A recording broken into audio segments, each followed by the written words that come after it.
Hallelujah hallelujah. धन्यवाद धन्यवाद धन्यवाद प्यारे खुदावन प्रभु यीशु मसीह। आकाश और पृथ्वी के मालिक मैं आपका धन्यवाद देता हूँ। आपके नाम का गुणानुवाद कहते हैं प्रभु जी। उस एकमात्र यीशु नाम का हम धन्यवाद करते हैं प्रभु, जिस नाम के द्वारा हमें जीवन छुटकारा उद्धार मिला है प्रभु जी। जिस नाम में हमें पवित्र आत्मा मिला खुदा, जिस नाम में हमने अनंत जीवन पाया प्रभु जी। हम उस नाम का बहुत धन्यवाद देते हैं, क्योंकि आकाश के नीचे पृथ्वी के ऊपर कोई दूसरा नाम नहीं दिया गया है जिससे हमारा उद्धार हो सके। केवल एक ही नाम, वो आला नाम, एकमात्र सबसे सुंदर और अद्भुत नाम, जिसके द्वारा हम छुटकारा पाते हैं। आपके उस एकमात्र यीशु नाम को प्रभु हम धन्य कहते हैं लॉर्ड। आप धन्यवाद के योग्य हैं। आपका नाम बहुत बहुत मुबारक हो पिता। रहम करे प्रभु, पूरी मीटिंग में आप ही हमारे संग और साथ हो। आप सहायक होए प्रभु जी। आपने कहा जहाँ 2 या 3 मेरे नाम से इकट्ठे होते हैं मैं वहाँ मौजूद होता हूँ। हम विश्वास करते हैं यहाँ 2-3 से ज्यादा है लॉर्ड, और सबके मन एक है खुदा। वो आपसे मुलाकात करने आए, आपसे बात करने आए लॉर्ड। आप उनसे मिले, आप उनसे बोले, आप खुदा उनकी चाहत को, उनकी डिजायर को पूरा करें लॉर्ड। जो भी प्रभु जी चीज वो चाहते हैं वचन के अकॉर्डिंग प्रभु आप उनसे मुलाकात करें, आप उन्हें मिले खुदा, वो देख सके अपने महान छुटकारा करने वाले उद्धारकर्ता को। ओ प्रभु जी मैं आपका धन्यवाद देता हूं। आपके उस खुलासे हुए वचन में होते हुए प्रभु जी आपके नाम की तारीफ हो प्रभु जी, आपके नाम की प्रशंसा बढ़ाई हो खुदा। पूरी मीटिंग का भार मैं आप क्या तुम्हें सौंपता हूँ लॉर्ड। मेरा इस्तेमाल कर, इस पुलपिट का इस्तेमाल कर प्रभु जी। बहुतायत से हमें इस वचन के द्वारा आशीषित करें प्रभु जी। कोई कमी घटी में ना रहे प्रभु जी। अगर कोई बीमार है खुदा आप छुए लॉर्ड, अपने वचन के द्वारा भरपूरी से भरे खुदा, अपनी पवित्र आत्मा के द्वारा भरे प्रभु जी, अपनी क्विकनिंग पावर से भरे खुदा। एक सिद्ध निर्बलता में सिद्ध सामर्थ बख्शे प्रभु जी। ओ पिता मैं आपका धन्यवाद देता हूँ। आपके नाम की तारीफ हो लॉर्ड। चारों तरफ आपके दूतों की मौजूदगी हो, आपके लहू का बाड़ा हो खुदा। कोई भी दुष्ट की चाल यहाँ प्रवेश न करने पाए। विश्वास करो जितने बैठे खुदा आए हैं, हर एक जन प्रभु जी आप ही के द्वारा, आपके मुंह से बोले गए वचन के द्वारा सृजा गया है लॉर्ड। प्रभु आप तैयार हैं कि आप उसे अपना स्वरूप अपनी आत्मा में खुदावन एक करने जा रहे हैं।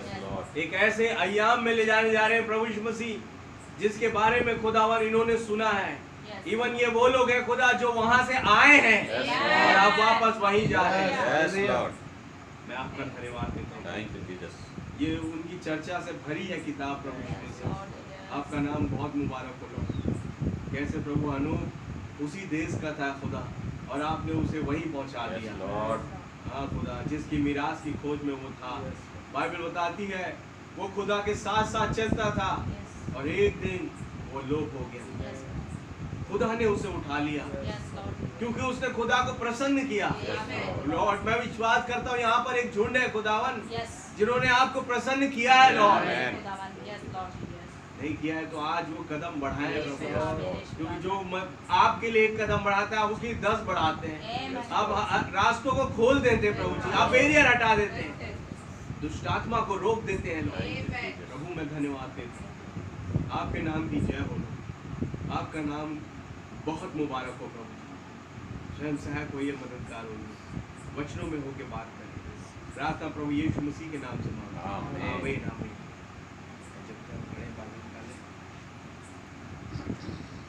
और देखिए कलीसिया काल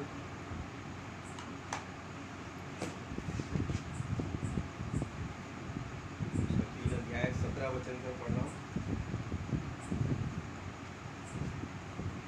कहता है कि मैं धनी हूँ और धनवान हो गया हूँ और मुझे किसी वस्तु की घटी नहीं है, और ये नहीं जानता कि तू अभागा और तुच्छ और कंगाल और अंधा और नंगा है। इसे मैं तुझे सम्मति देता हूँ कि आग में ताया हुआ सोना मुझसे मोल ले कि तू धनी हो जाए, और श्वेत वस्त्र ले ले कि पहन कर तुझे अपने नंगेपन की लज्जा ना हो, और अपनी आँखों में लगाने के लिए सुरमा ले कि तू देखने लगे।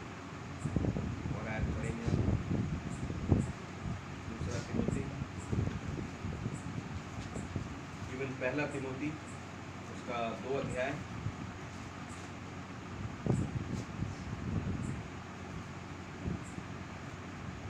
उसका 8 वचन से मैं पढ़ता हूँ। मैं बैकग्राउंड में लेता हूँ। इसलिए मैं चाहता हूँ कि हर जगह पुरुष बिना क्रोध और विवाद के पवित्र हाथों को उठाकर प्रार्थना किया करे वैसे ही स्त्रियां भी संकोच और संयम के साथ सुहावने वस्त्रों से अपने आप को संवारे, ना कि बाल गूंथने और सोने और मोतियों और बहुमूल्य कपड़ों से और भले कामों से, क्योंकि खुदा की भक्ति करने वाली स्त्रियों को यही उचित भी है। स्त्री को चुपचाप पूरी अधीनता से सीखना चाहिए। मैं कहता हूँ कि स्त्री ना उपदेश करे और ना पुरुष पर आज्ञा चलाए, परंतु चुपचाप रहे। वे आदम पहले और उसके बाद हवा बनाई गई, और आदम बहकाया ना गया, पर स्त्री बहकाने में आकर अपराधिनी हुई। तो भी स्त्री बच्चे जन्ने के द्वारा उद्धार पाएगी, यदि वो संयम सहित विश्वास, प्रेम और पवित्रता में स्थिर रहे तो। आइए प्रार्थना करें। प्यारे खुदावन, इस वचन के पढ़ जाने पर आप हमें आशीषित करें और पिता स्वयं आए और अपने वचन से बोलिए, बातचीत करें, मेरा इस्तेमाल करें, स्क्रिप्ट का इस्तेमाल करें। आप ही पूरी मीटिंग को अपने कंट्रोल में लीजिए। प्रार्थना प्रभु यीशु मसीह के नाम से मांगता हूं, आमीन। बैठिए।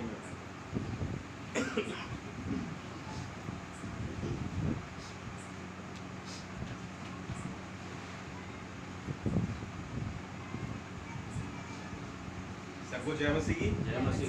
प्रभु का बहुत धन्यवाद देते हैं, फिर एक बार खुदा ने मौका दिया कि हम उनके वचन में आ सके।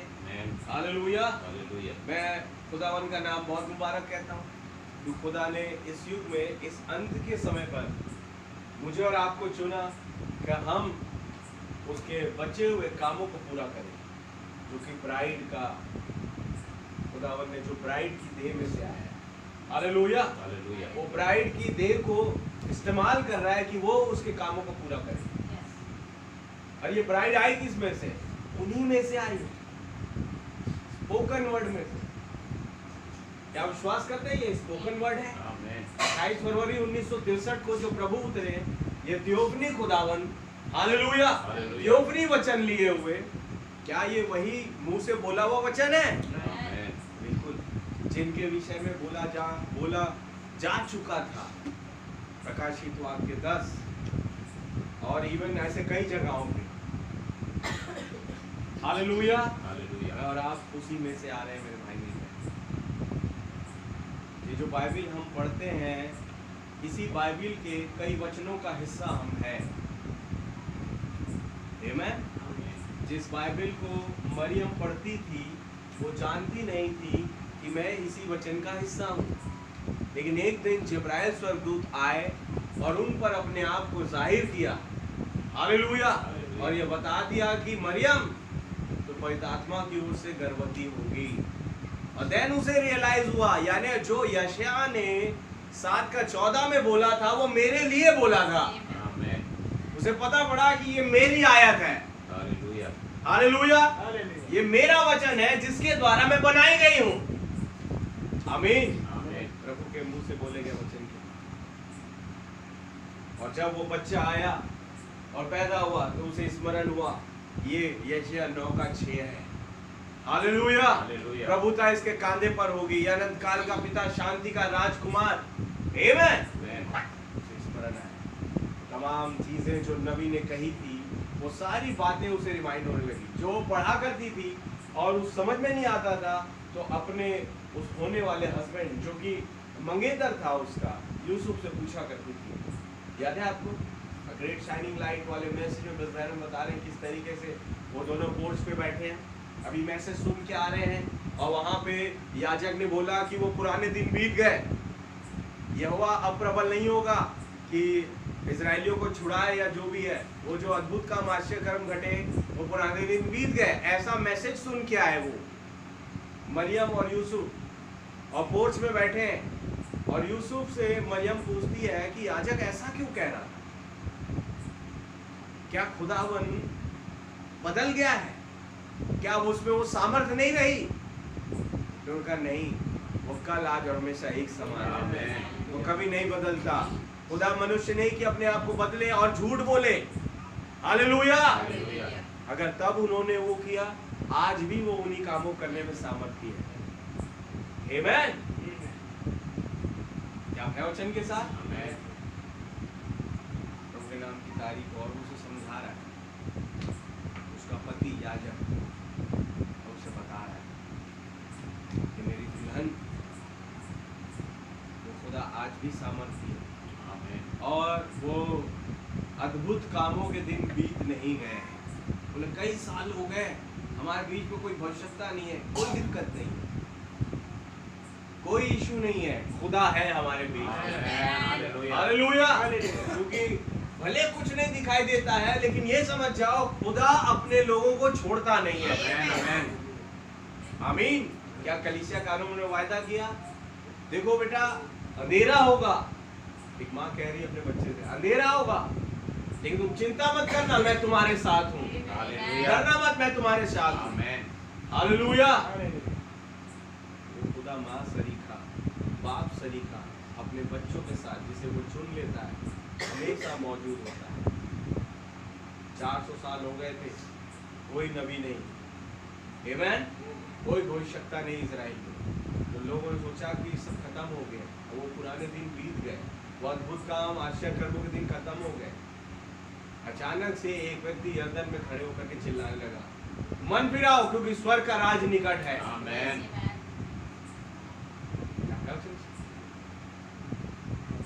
और उसके बाद क्या घटा आप जानते हैं। प्रभु यीशु मसीह जो परम प्रधान खुदा वसीम बना सेवकाई में आ गया। हालेलुया। यरदन में खुद चलते हुए, जिस पर पवित्र आत्मा उतरा, श्वेत वार्ता आई, यूहन्ना ने पहचान लिया कि मुझे तो आपके हाथ से बपतिस्मा लेना है। इस धार्मिकता को ऐसे ही पूरा होगा जैसा लिखा है। आमीन। खुदा का नाम बहुत बड़ा है। प्रभु अपने वायदों में अटल है मेरे भाई मेरे। लोग क्या कहते हैं, इंसान क्या कहते हैं, वो बातें चूक जाएगी, वो पूरी नहीं कर पाते, लेकिन प्रभु ने जो कह दिया कह दिया। आमीन। आपको याद है उत्पत्ति 9 में एक बात कही उन्होंने, जब बारिश आई और पूरी दुनिया तहस नहस हो गई, देन नूह, जब थोड़ा सा बारिश थम गया, खत्म हो गया सब चीज, अब खुदावन नूह और उसके बच्चों से बात कर रहा है, पृथ्वी पर फूलो फलो और बढ़ जाओ, और नूह जहाँ जहाँ तू दृष्टि धरेगा वो सब मैं तुझे देता हूँ। आमीन। और अब दोबारा मैं बारिश से दुनिया को बर्बाद नहीं करूंगा, वचन बोल दिया। तो क्या उसके बाद बारिश आई? नहीं आई। लेकिन जिस लाइन को खुदावन ने बोला कि अब मैं बारिश से बर्बाद नहीं करूंगा, तो ये ऑब्वियस आ जाता है कि इसकी उलट आ जाती है कि अब मैं बारिश से आशीष दूंगा। आमीन। कि जिस बारिश को मैंने इस्तेमाल किया बर्बाद करने के लिए, अब वही बारिश इस्तेमाल होगी आशीष के लिए। ये नूह के दिनों से अब बारिश आशीष के रूप में आने लगी। हालेलुया। दैट्स व्हाई योएल नबी की किताब में खुदा कहता है मैं तुम्हें पहली बारिश और दूसरी बारिश दोनों दूंगा। आप है वचन के साथ। ये कौन सी बारिश थी मेरे भाई मेरी बहन? आशीष वाली। आमीन। खुदा ने जो बोल दिया वो बोल दिया। लिखे के पीछे छिपा हुआ वचन है, बारिश से बर्बाद नहीं करूँ, लेकिन अब बारिश से आशीष दूंगा। अब वो बारिश इस्तेमाल होने लगी खेती में, बारिश इस्तेमाल होगी फसलों में। हालेलुया। हालेलुया। ये जो कहता है उसे पूरा भी करता है। खुदा का नाम बहुत मुबारक। अब आइए देखें, लेकिन जो दुनिया में कलीसियाएं हैं वो कभी अपने वायदे पे टिकी नहीं। हर बार एक गिरावट आ गई है। कलीसिया अपने कलीसियाई कालों के दौरान और गिरती और गिरती और गिरती और गिरती चली गई। ये लौदीकिया था जब सबसे ज़्यादा गिरावट आ गई। तब देखिए ऐसी कलीसिया को प्रभु कह रहे हैं वो इकाबोध है। इकाबोध यानी विदाउट ग्लोरी। हालेलुया। बगैर किसी महिमा के वो कलीसिया खड़ी हुई है। आमीन। अब देखिए मैं आगे पढ़ता हूँ जहाँ पे हमने छोड़ा, 96 से पढ़ रहा हूँ पैराग्राफ। बात करते हैं चर्च में पाए जाने वाली धन संपत्ति। क्यों? धन संपत्ति की ऐसी नुमाइश तो पहले कभी नहीं हुई। सुंदर सुंदर हैकलों की गिनती तो इस अनुपात में बढ़ गई है जितना पहले कभी नहीं थी।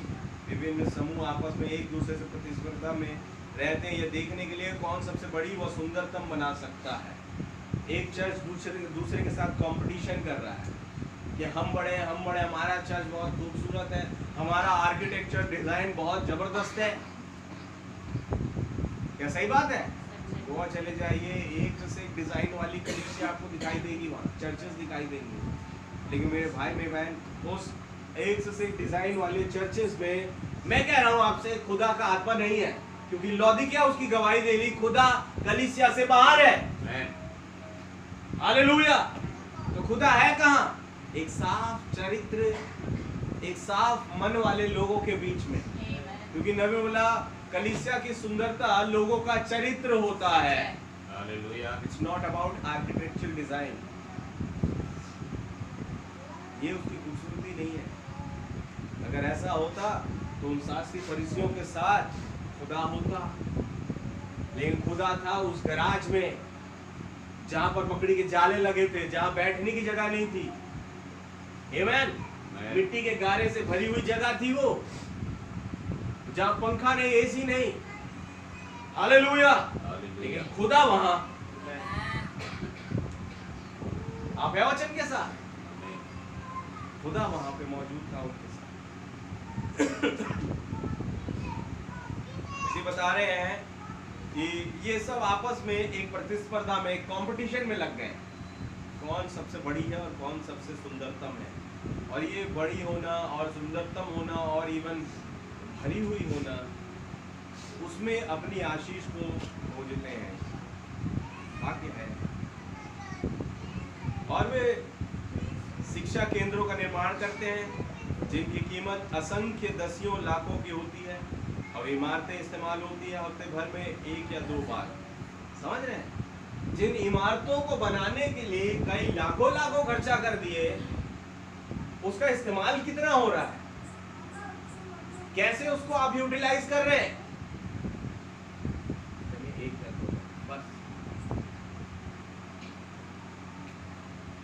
क्या है उनके साथ? उनके पास सभाएं लेने का टाइम नहीं है। वो अपने उस बिजनेस में व्यस्त है। समझ रहे? यही काम चल रहा है।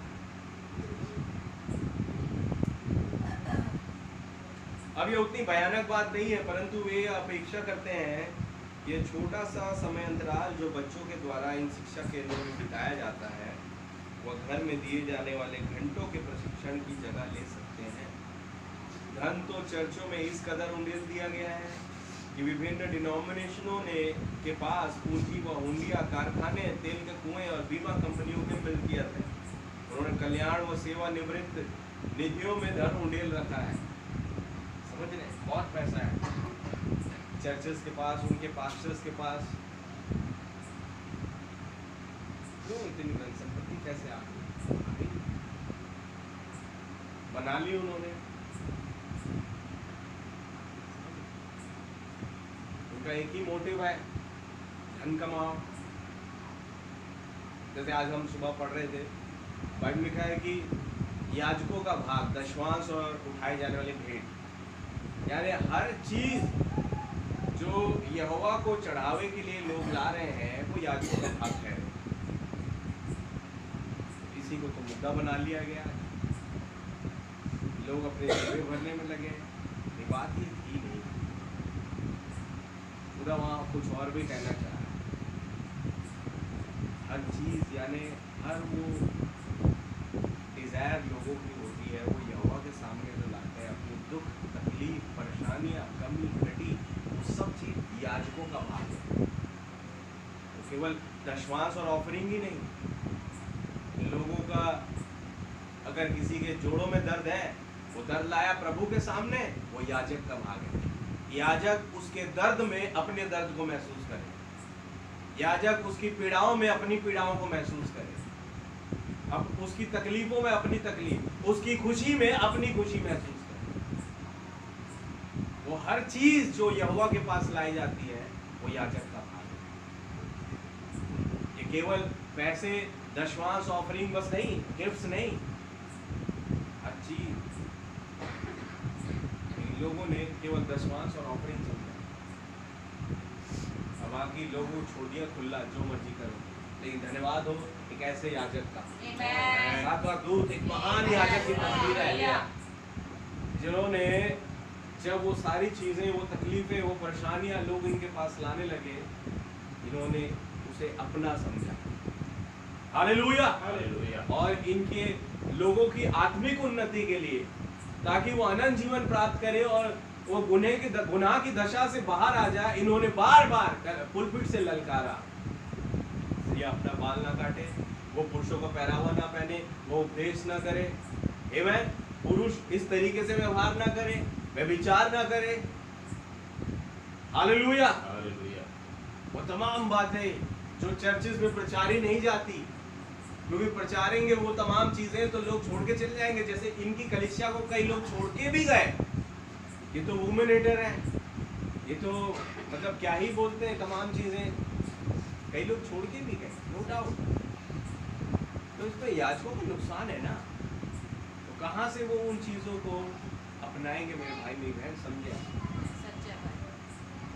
लोगों ने केवल देखा दशवांश और ऑफरिंग, उन्होंने लोगों की, कलीसिया के भाई बहनों की तकलीफें नहीं देखी, उनकी परेशानियां नहीं देखी।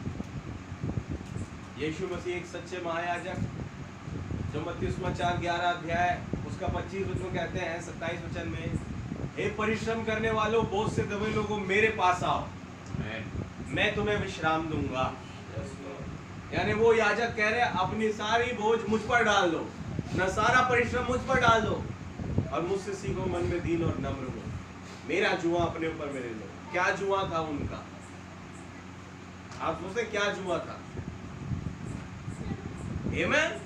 अनंत जीवन के अधिकारी है प्रभु, हर एक चीज को करने में संभव है, गॉड ऑफ पॉसिबिलिटी। जब वो बोले, ऐसी बात हो ही नहीं सकती कि वो बोले और ना हो, हर चीज उनके लिए संभव है, और कह रहे वो वाला चीज तुम ले लो, मेरा जुआ। क्या आप है वचन के साथ? वही कैसे याजक प्रभु यीशु मसीह आज भी है, जो अपने लोगों की तमाम चीजों को खुदा उनके सामने वो चढ़ाने के लिए लाते हैं, वो उसे अपनाते हैं। केवल ऑफरिंग, दशवांश या कुछ गिफ्ट ऑफिशियली वही नहीं लेते, उसके अलावा लोगों की तकलीफें, परेशानियां, उनकी दिक्कतें लेते हैं, उसके बदले में आशीष लेते हैं, उनके लिए पश्चाताप करते हैं प्रभु से। आमीन। ये क्या है? खुदा का नाम बहुत मुबारक हो। और आगे बढ़े तो धन तो चर्चों में इस कदर उंडेल दिया गया है कि उनके पास क्या क्या संपत्ति आप जाने। उन्होंने कल्याण व सेवानिवृत्त के निधियों में धन उंडेल रखा है। सुनने में तो अच्छा लगता है, पर ये सेवक गणों के लिए फंदा बन गया है। तो यदि वे और ज्योति या खुदा के प्रेम की चाहत में उनके झुंड को छोड़ते हैं तो उनकी पेंशन छूट जाएगी। इसी के चलते कई लोग बर्बाद हो गए कि बोले भाई, अगर हमने सच्चाई के अपनाने के लिए इस संदेश को जो सातवें दूत का है अपनाया, तो वहाँ से ऊपर से जो हमारे को तनख्वाह मिल रही वो बंद हो जाएगी, जो गाड़ी मिली वो छीन ली जाएगी, जो रहने का स्थान मिला वो ले लिया जाएगा। तो ये सुख सुविधाएं जो उन्हें मिली है वो खत्म हो जाएगी। उस डर से कई लोग बुराई के साथ और झूठ के साथ बने रहना पसंद करते हैं। आमीन। कई लोग तो इस कारण चर्च में अपनी मौजूदगी नहीं दिखाते, बोले चर्च में अगर हम एक हो जाएंगे एकदम भरपूरी से, तो हमें संसार की तमाम चीजों को छोड़ना पड़ेगा, हमें वो त्योहार मनाना छोड़ना पड़ेगा, मूर्ति पूजक सिस्टम में हर एक ओकेशनली मौजूद होना छोड़ना पड़ेगा, जो कि हमारी मौज है। जहाँ पे हम मौज करते हैं वो सारी मौज छोड़नी पड़ेगी। तो इसीलिए चर्च के साथ एक नहीं होते। अब ये मैसेज तो आपका बहुत बढ़िया है, लेकिन देखो थोड़ी सी हमारी भी कुछ दिक्कतें, हम आ नहीं पाते, ये तमाम चीजें अपने कामों में फंसे रह गए। ये बहानेबाजी है सर, ये 9 मैंने दिखाया था, जहाँ चाह है वहाँ राह है। परिवार कहता है कि प्रभु मूसा हम क्यों दूर रहे, सब मना रहे फंसे, हम क्यों फंसे नहीं मनाए। तो मूसा ने कही भाई तुमने फ्यूनरल से होके आए हो, तुम अशुद्ध हो इसलिए नहीं मना पाए। हाँ ठीक है अशुद्ध है, हमारे लिए कोई रास्ता निकालो, हम मनाना चाहते हैं। हालेलुया, मनाना चाहते हैं। तो प्रभु ने उनके लिए रास्ता निकाला। जहाँ चाह है वहाँ राह है। जहाँ चाहती नहीं अंदर तो बहुत सारे बैरियर आ जाएंगे, बोले ये वाला बैरियर, ये वाला बैरियर, पर सबको कैसे पार करें। इसी चक्कर में कई लोग इस चर्च से निकल गए। मैं बता रहा हूँ, देखिए पास्टर जी ऐसा है ना कि हम अपने समाज वालों को क्या जवाब देंगे, बैप्टिज्म ले लेंगे तो, और क्या बताएं, हम नहीं कर पाए। तो जय मसीह जी, हम भी आपसे कुछ नहीं लेंगे। सही बात है, तो प्रभु के लिए कदम नहीं बढ़ा पाए आप, उससे हम क्या ही ले लेंगे, क्या फायदा हो जाएगा। देने वाला खुदावंद है, खिलाने वाला प्रभु। प्रभु के साथ एक होकर के रहना। आमीन आमीन। उसकी मौजूदगी में मौजूद रहना।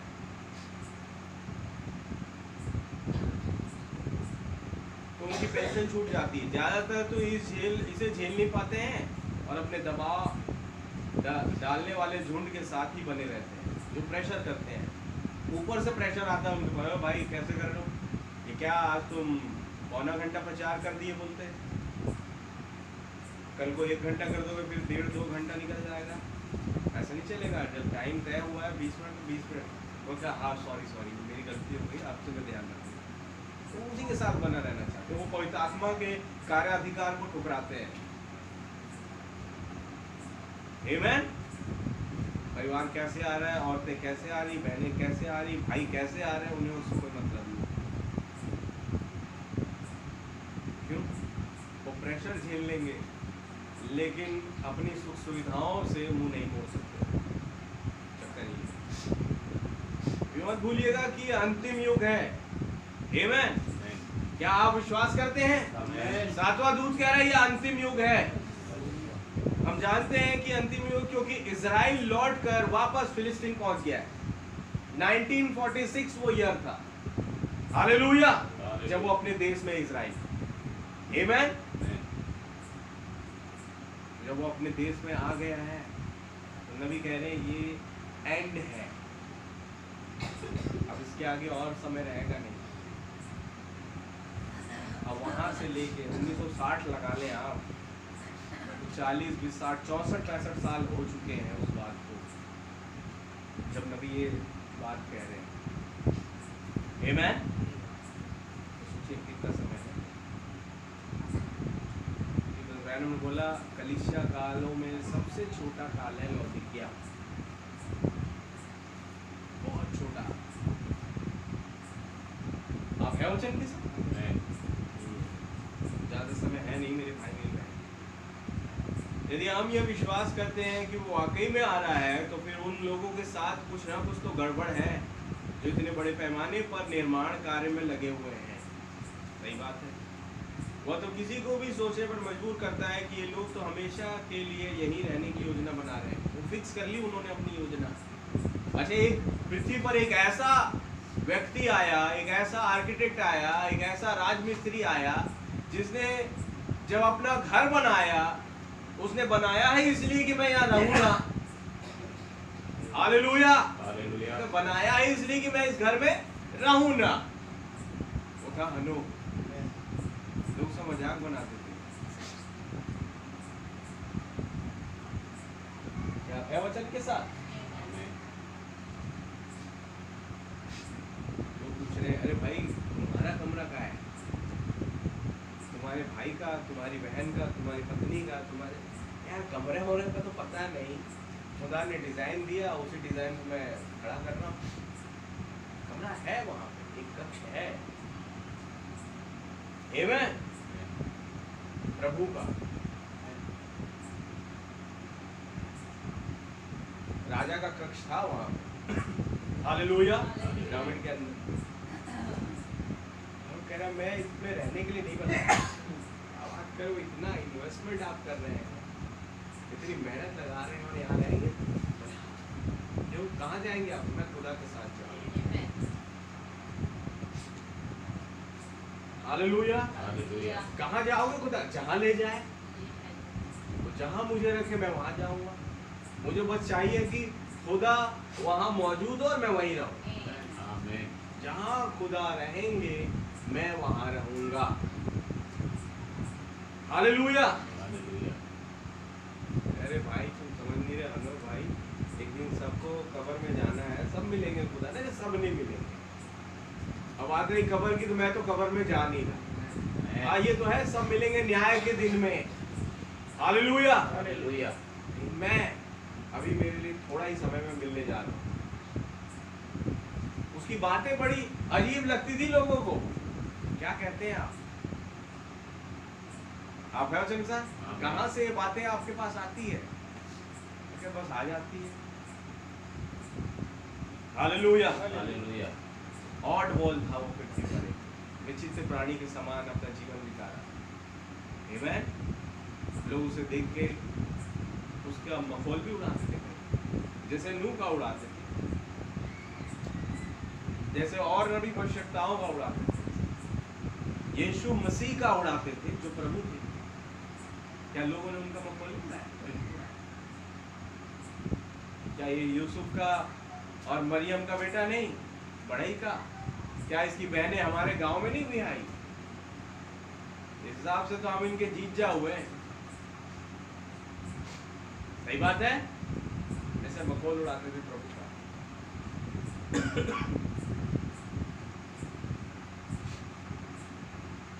इजराइल फिलिस्तीन पहुंच गया है। यदि हम ये विश्वास करते हैं कि वाकई में आ रहा है, तो फिर उन लोगों के साथ कुछ ना कुछ तो गड़बड़ है जो इतने बड़े पैमाने पर निर्माण कार्य में लगे हुए हैं। ये तो किसी भी को भी सोचने पर मजबूर करता है कि लोग तो हमेशा के लिए यहीं रहने की योजना बना रहे हैं, या फिर यीशु की आमद अभी सैकड़ों वर्ष आगे है। इस विचार में है लोग जो परमानेंटली यहाँ रहना चाहते हैं। अरे भाई अभी टाइम है बहुत, ऐसा बोलते। क्या आप जानते हैं कि आज धर्म एक बड़ा व्यापार है? हाँ, व्यापार बन गया है, बिजनेस बन गया है लोगों का। क्या है वचन के साथ? आमीन। अच्छा, पुराने नियम में, व्यवस्था में, तो व्यवस्था की कई, देखो कई एक एक लाइन मानते हैं और कई मानते नहीं। बोले अरे वो तो पुराने नियम थी, हमारे नया नियम है। नया नियम यीशु मसीह मत्ती समाचार से लेके प्रकाशित, प्रकाशित पढ़ी नहीं जाती है।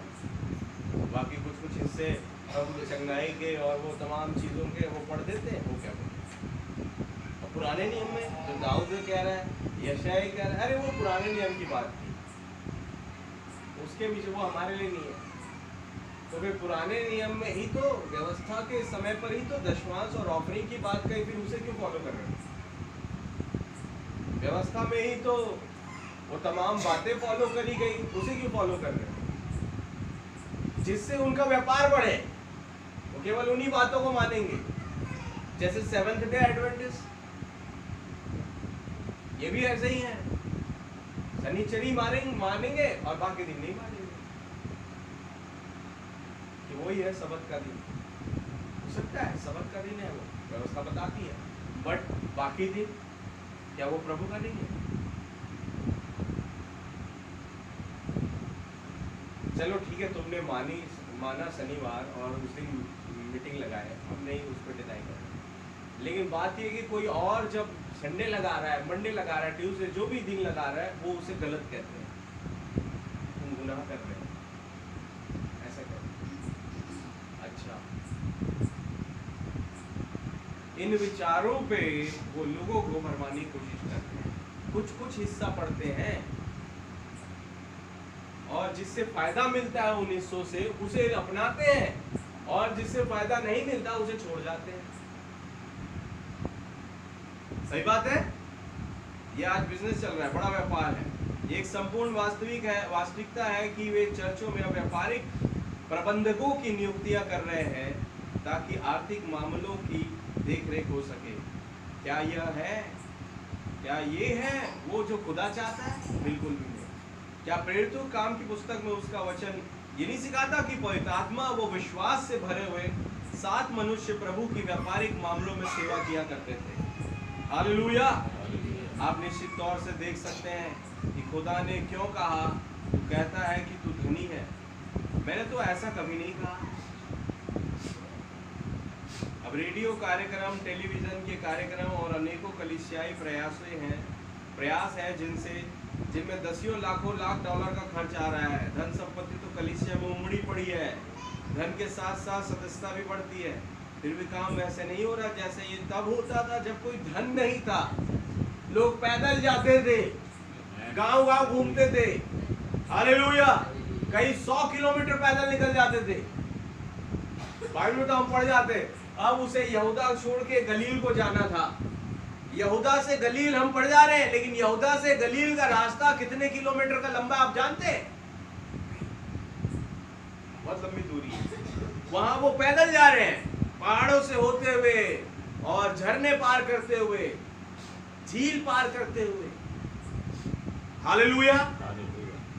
पैदल जा रहे प्रभु, और उनके साथ वो चेले हुए।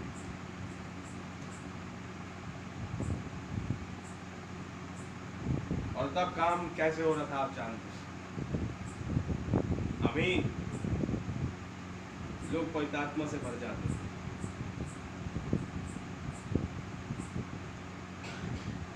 फिर भी काम ऐसे नहीं हो रहा जैसे तब होता था जब कोई धन नहीं था, लेकिन लोग पूरी तरह से उसी क्षमता पर निर्भर होते थे जो उन्हें पवित्र आत्मा देता था।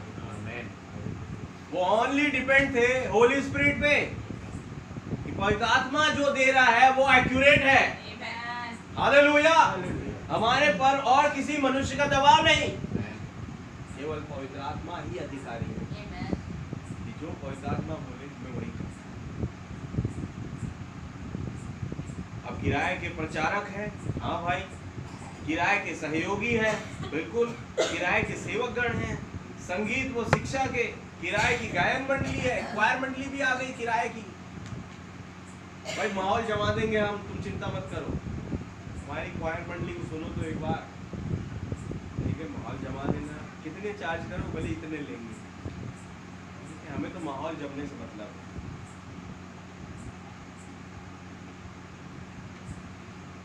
किराए के संरक्षण कार्यक्रम है और मनोरंजन, सभी कुछ की कीमत बहुत अधिक है, परंतु सब कुछ के होते हुए भी सामर्थ्य घट रही है। इसकी पवित्र आत्मा की, वचन की, लोगों के बीच में से सामर्थ्य कम हो रही है। हालेलुया। वो अपनी सामर्थ्य खो रहे हैं। तो वचन की सामर्थ्य, पवित्र आत्मा की सामर्थ्य वो सब खो रहे हैं, उनके जीवन से कम हो रही है। ऐसा नहीं कि पवित्र आत्मा की सामर्थ्य घट गई, कम हो गई। पवित्र आत्मा आज भी सामर्थ्य है। बात ये कि लोगों के जीवनों से कम हो रहा है, यानी वो इन्फ्लुएंस, वो प्रभाव कम हो रहा है। वचन के प्रति, पवित्र आत्मा के प्रति, सच्चे संदेश के प्रति लोग अब प्रभावित नहीं हो रहे। बोले एक ही है कि वो कितना सुने, एक ही है कि वचन कितना पढ़े। तो बैठे जो वेटिकन में कहते हैं हम बाइबल को थोड़ा सा मॉडिफाई करेंगे, जबकि बाइबल में कहा कोई इसमें एक शब्द बढ़ाए या एक शब्द घटाए, मैं उसका नाम जीवन की पुस्तक में से निकाल दूंगा, और वो तमाम विपत्तियां जो मैंने मिस्र में डाली मैं उन पर बढ़ाऊंगा। तो भी कुछ फर्क नहीं पड़ता उससे। क्या बोर हो गए लोग, एक एक लोग कितना सुने, प्रभाव कम हो गया।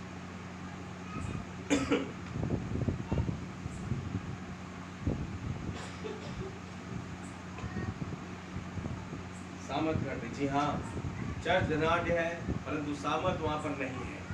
सही बात है, पवित्र आत्मा की सामर्थ नहीं है। चर्च अमीर हो गया, चर्च में पैसों की भरपूरी है, लेकिन पवित्र आत्मा नहीं। ऐसे चर्च का फायदा क्या, आप बताइए। खुदा अपने आत्मा के माध्यम से काम करता है। चर्च में किस मात्रा में धन या प्रतिभा है, इससे नहीं। हालेलुया। चर्च में आत्मा है कि नहीं, उस आत्मा के माध्यम से काम होगा। चर्च में कितना पैसा है उससे नहीं, चर्च की क्या खूबसूरती है उससे नहीं, चर्च कितना बड़ा है, विशाल है, उससे नहीं। चर्च में आत्मा इंपॉर्टेंट है मेरे भाई। आत्मा नहीं।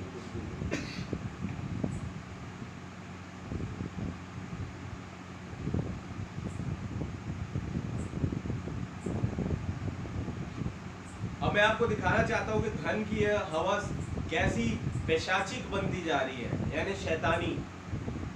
कलीसियाएं निकल पड़ी है सदस्यताओं को जुटाने के लिए, खास तौर से धनाढ्य लोगों की हैं। मेरे चर्च में तो एमएलए आता है, मेरे चर्च में तो महापौर आता है, फलाना आता है, पार्षद आता है, मंत्रिमंडल बैठते हैं। अब जो वो कहते हैं वही चर्च में रूल्स और रेगुलेशन चलेंगे। क्या आप है वचन के साथ? ये है बात। लोग उन सदस्यों को अपने चर्च में जुड़ाने में लग गए। हर जगह एक पुकार है धर्म को इतना आकर्षक व जनप्रिय बनाने के लिए कि धनवान व सुसंस्कृत और वे सभी जिनके पास सांसारिक प्रतिष्ठा हो वे अंदर आ जाएं और चर्च में सक्रिय हो जाएं। क्या वे समझ नहीं सकते कि यदि आत्मिकता का मापदंड संपत्ति हो तो संसार के पास पहले से ही खुदा है? हाँ, सही बात है। फिर तो भाई आज तो सबसे ज्यादा खुदा से भरी पूरी जो जगह है और जो जन है, समझ लो अडानी अंबानी के पास खुदा की भरपूरी। फिर अगर धन से खुदा को आका जाए, पवित्र आत्मा को आका जाए, तो फिर भारत में तो सबसे अमीर जो है उसी के पास खुदा है। हमारी तो कैटेगरी बहुत नीचे हो गई। फिर समझ रहे हैं मेरे भाई मेरी बहन? लेकिन आप पता खुदा कैसे काम करता है? एक भीख मांगते हुए आदमी के पास गया, हालेलुया। जब वो चिल्लाया, पर वो चाहता है कि क्या तुम्हारे अंदर इच्छा है, क्या तुम पुकारते हो? जो पुकारता है खुदा उसके पास जाता है, चाहे वो धनी हो चाहे गरीब। इंपॉर्टेंट ये नहीं, ये बात ये कहना कि केवल धनवान जो है, धनाढ्य कलीसिया उसमें खुदा है, ये गलत है। जो पुकार लगाता है खुदा की, खुदा वहां मौजूद है। भिखारी एक दिन गुहार लगा रहा था, पुकार लगा रहा था बर्तिमाए, तो खुदा उसके पास आ गया। वो कहता है तू क्या चाहता है कि मैं तेरे लिए करूं? आमीन। अब खुदा उसकी चाहत पूछ रहा है, क्योंकि तूने पुकारा है, अब तू क्या चाहता है मैं करूं? तो मैं ये कि मैं देखने लगूं, क्या तेरे विश्वास के द्वारा तू देखने लगा। हालेलुया। क्या है वचन के साथ? खुदा के सामने। तो फिर संसार के पास तो पहले से खुदा है, खुदा की संपूर्णता बल्कि, और चर्च के पास कुछ नहीं है। हाँ, सही बात है भाई। अगर धन संपत्ति से आत्मिकता को आका जाए तो भाई संसार के पास तो पहले से खुदा है। संसार बड़ा धनाढ्य अपने आप को समझ रहा है ना, लौदीकिया में जैसे लिखा है? तो कहता है मुझे किसी बात की घटी नहीं, मैं धनी हूं और धनवान हो गया हूं। हालेलुया। क्या बहुत धनवान है मेरे भाई। तो कहता है कि मुझे किसी वस्तु घटी नहीं है। इसका मतलब वस्तुतः यह है कि मेरे पास आत्मिक दौलत है। ये तो ऐसा सुन पड़ता है जैसे कि सोने की सड़कों और खुदा की उपस्थिति के संग 1000 सालाना राज्य हो। तो कह रहा है मैं धनी हूं, मुझे किसी बात की घटी नहीं है। समझ रहे हो भाई? आप तो वहां पहुंच गए कहां, जहां की सड़कें सोने की है। 1000 सालाना राज्य में खुदा उनके साथ राज्य कर रहे हैं, जहां पे कोई कमी नहीं है आपको, क्योंकि केवल एकमात्र वही जगह है जहां पे किसी कोई कमी होगी नहीं। हालेलुया। वहां कोई रोना और विलाप करना नहीं होगा, कोई मौत नहीं होगी। कहां? 1000 सालाना राज्य में, जहां खुदा और उसके लोग होंगे, मेमना उनका सूरज होगा। लौदीकिया अभी पुकार रहा है, संसार अभी पुकार रहा है, मैं धनी, मुझे किसी बात की घटी नहीं। हालेलुया। हालेलुया। ऐसा प्रतीत हो रहा है कि वो तो भाई स्वर्ग में मौजूद है। ये तो ऐसा सुन पड़ता है जैसे कि सोने की सड़कें और खुदा की उपस्थिति के संग 1000 सालाना राज्य हो। परंतु मुझे तो ये अचंभा होता है कि वाकई में क्या ऐसा ही है? क्या वाकई में चर्च खुदा की आत्मिक चीजों में धनी है? No, never. आइए इस 20वीं सदी की कलीसियाई टीम का परीक्षण करें कि वचन की रोशनी में क्या सचमुच में उनके पास? अब देखिए क्या क्या कलीसिया में घट रहा है आज, तो ब्रैनम बता रहे हैं पहले से खुदावन ने उन्हें वो चीजें बता दी जो आज भरपूरी से एक बड़े रूप में घटेगा बोल के, और उससे आका जाएगा कि क्या कलीसिया के पास खुदा है कि नहीं। अब देखें, यदि चर्च वाकई में आत्मिक रीति से नहीं होता तो इसका प्रभाव सामाजिक जनजीवन पर ही महसूस होता, सार्वजनिक तौर पर। परंतु ठीक किस प्रकार के जीवन है जो समाज के कहलाने वाले आत्मिक और प्रभावशाली लोग जी रहे हैं, उनका जीवन बता रहा है खुद का कि खुदा उनके साथ नहीं है। उनका जीवन बता रहा है। सुबह चर्च में और शाम को किसी सिनेमा हॉल में, सुबह चर्च में, शाम को किसी पब में। उनका जीवन बता रहा है कि खुदा नहीं है। सही बात है। वहां बाहर उपनगरों में, वहां जो उच्च कोटि के लोगों के इलाकों में बीवियों की अदला बदली, कौन है ये? क्रिश्चियनों की बात हो रही है। ये क्रिश्चियनों की बात हो रही है। महानगरों में क्या बीवियों की अदला बदली हो रही है।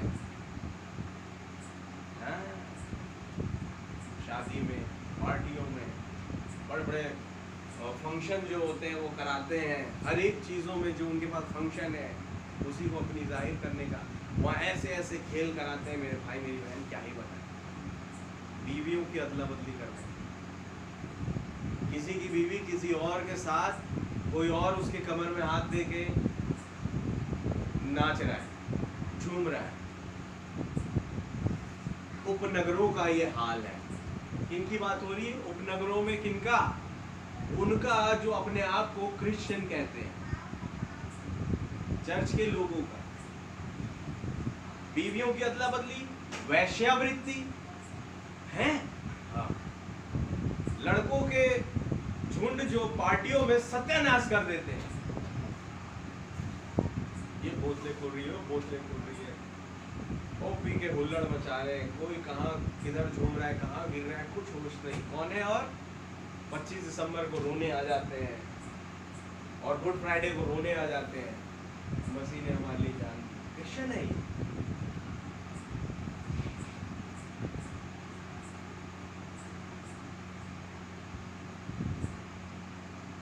जिससे संपत्ति के नुकसान की दर बढ़ती जा रही है। इस सब कुछ से भरे पड़े हैं।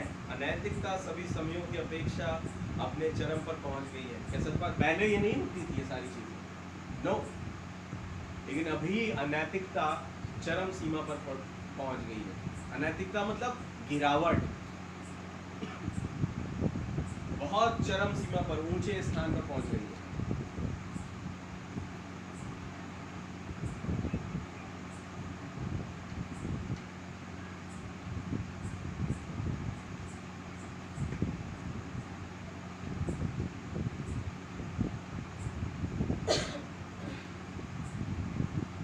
जिसमें है गलत रूप से किए जाने वाली यौन क्रियाएं, जैसा नबी ने बताया, और बाइबल में दर्ज है गिनती 18 अध्याय में।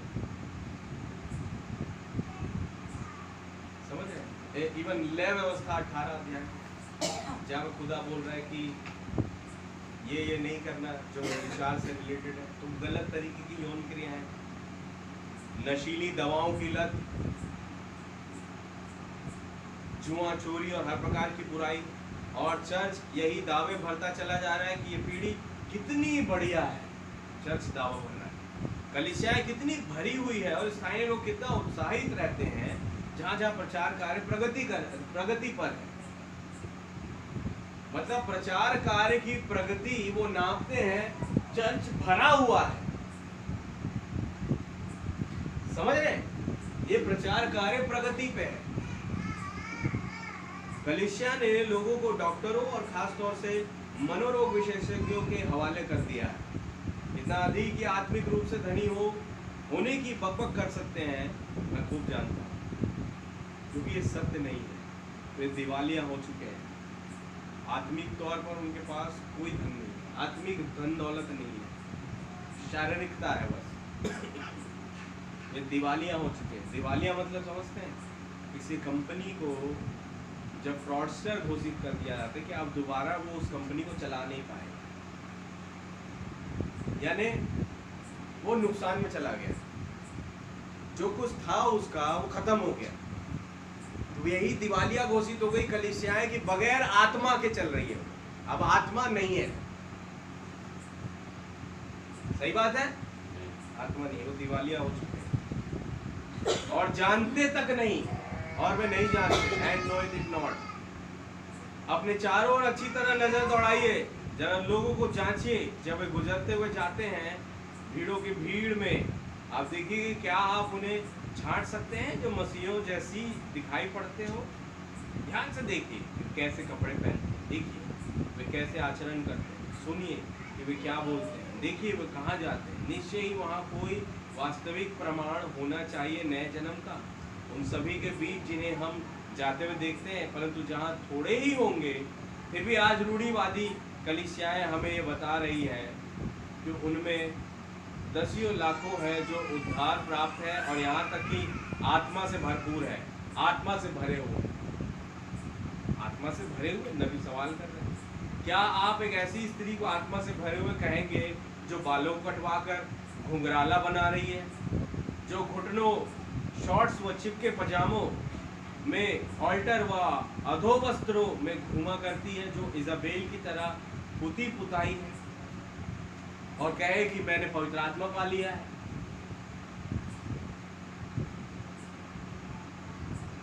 उन्होंने प्रचार मंच को एक फैशन मंच बना लिया, स्त्रियां प्रचारकों ने खास कर खुली ललकार है उनकी, उन्होंने प्रचार मंच को फैशन मंच बना दिया।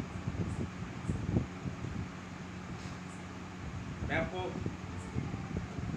इनकरेज करूंगा, आप देखिए कभी जो स्त्रियां प्रचार करती ना पुलपिट से, कैसे करती है, कैसे दिखती, क्या क्या उसने ओढ़ रखा है, वो तमाम उसने कर रखा है जो तीमुथियुस में पौलुस मना कर रहा है। और वो कह रही है वो पवित्र आत्मा से भरी है।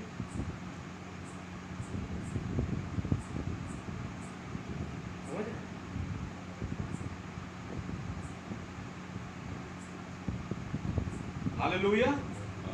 तो जो क्या कोई स्त्री ऐसे आत्मा से भरे हो सकती, नबी कह रहे हैं, जो बालों कटवा के घुंघराला बना रही है या शॉर्ट्स पहन रही है, स्लैक्स पहन रही है, जो चिपकी चुस्त कपड़े पहन के वो चर्च में आया जाया करती है।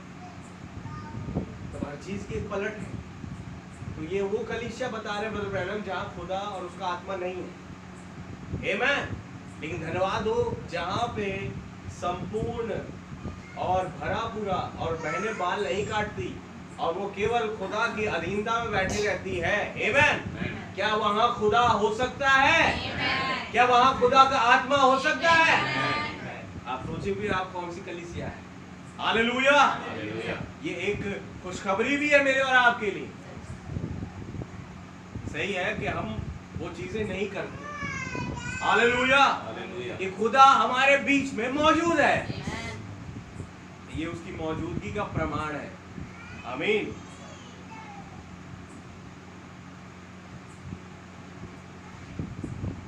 यदि ये सुहावने वस्त्रों में सुसज्जित कहलाए, जैसा कि मसीह स्त्रियों को सोहता है, जैसे तीमुथियुस में पढ़िए 2 अध्याय।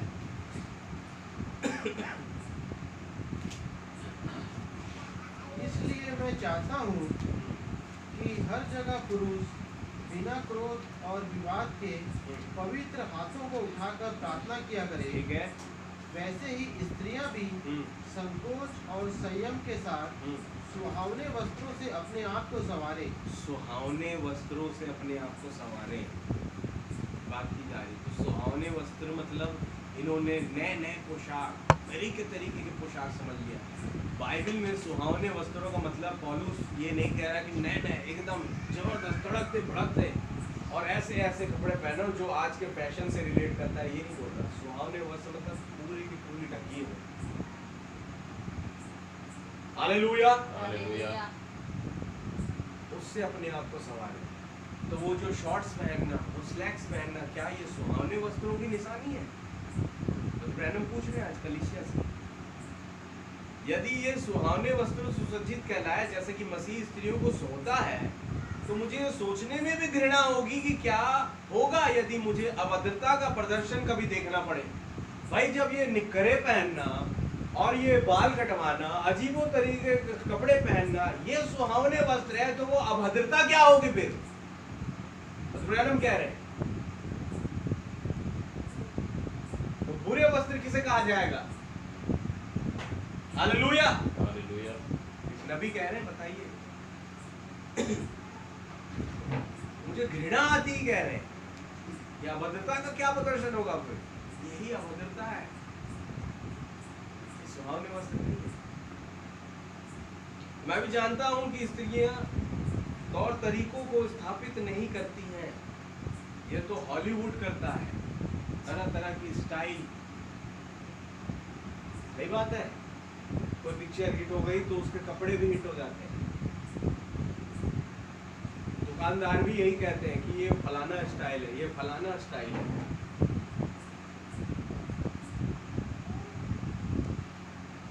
आप है वचन के साथ, कपड़े भी हिट हो जाते हैं। ये हॉलीवुड करता है, ये बॉलीवुड करता है। पर स्त्रियों, आप सुनिए, ब्रैनम स्त्रियों से कह रहे हैं, आमेन, तो सुनिए आप, वे अभी भी कपड़ों की थान और सिलाई मशीनें बेचते हैं। आपको वहीं खरीदने की जरूरत नहीं है जो दुकानों पर मिलता है, और फिर उसको बहाने के रूप में इस्तेमाल करें। यह अत्यंत गंभीर मसला है जिसमें मैं बात कर रहा हूँ। क्या जल्दी में थे तो अब वहाँ पे कोई टेलर भी नहीं था, तो कहाँ से ही कपड़ा सिलाते अपना, तो हमने ये ले लिया।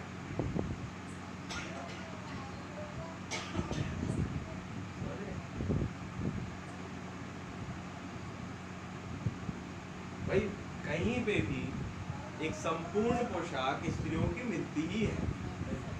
वो जानबूझ करके वो दिखावा करने के लिए, शो ऑफ करने के लिए, किसी हीरो और हीरोइन को कॉपी करने के लिए, एक्टर और एक्ट्रेस को कॉपी करने के लिए उस तरीके का भद्दा कपड़ा पहनती है। उसे बोला नहीं जाता, कोई भी नहीं बोलता, वो अपने मन की करते।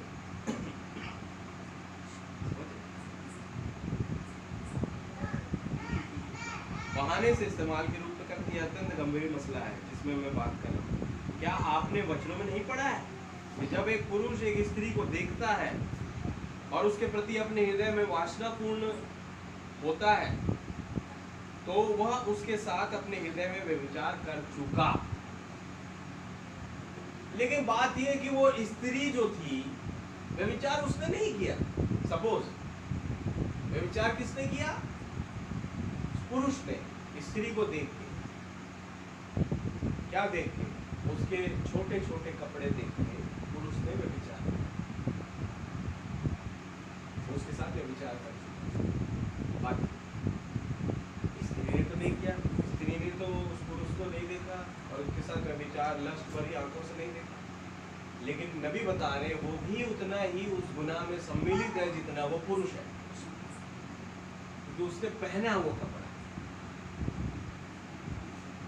Hallelujah, hallelujah. वो बोल नहीं रही कि मुझे देखो, लेकिन उसका जो पहरावा वो कह रहा है कि मुझे देखो। आमेन। देखिए क्या कह रहे हैं नबी, तो वो अपने हृदय में विचार कर चुका। अब मान लीजिए कि आप ही ने इस प्रकार के कपड़े पहने थे कि उसका कारण बनी किसका? व्यभिचार का। हालेलुया। तब आपको भी उस पाप में उसके साथ भागी बना देता है उतना ही, जबकि आप इस बात से पूर्णतः अनभिज्ञ हो सकती है। आपको मालूम ही नहीं कि आपने व्यभिचार कर दिया कपड़े पहन के। हाँ, एक सच्ची कुंवारी जिसमें ऐसी कोई लालसाएं नहीं है, फिर भी खुदा आपको जिम्मेदार मानता है। क्यों? और आपको न्याय झेलना पड़ेगा। क्यों मानता है? क्योंकि आपने उस प्रकार का कपड़ा पहना जिसे देख के किसी पुरुष ने, किसी लड़के ने व्यभिचार किया। जिसके चलते आप भी उसी व्यभिचार में उतनी ही भागी बनी, उस गुनाह में उतनी ही भागी बनी, और आगे को उस गुनाह के लिए आपका न्याय होगा। ये सारी न्याय में जा रही है या नहीं मेरे भाई मेरी बहन? जा रही है, कोई दो राय नहीं।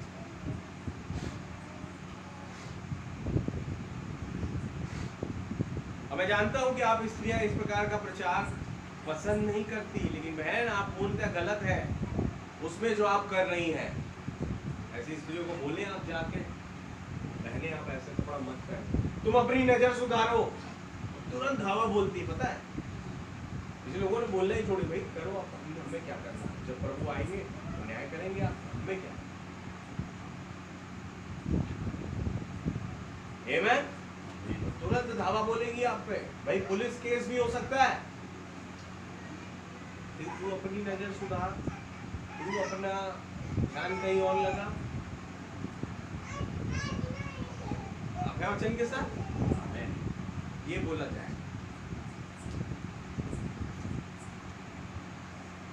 आप गलत कर रही हैं।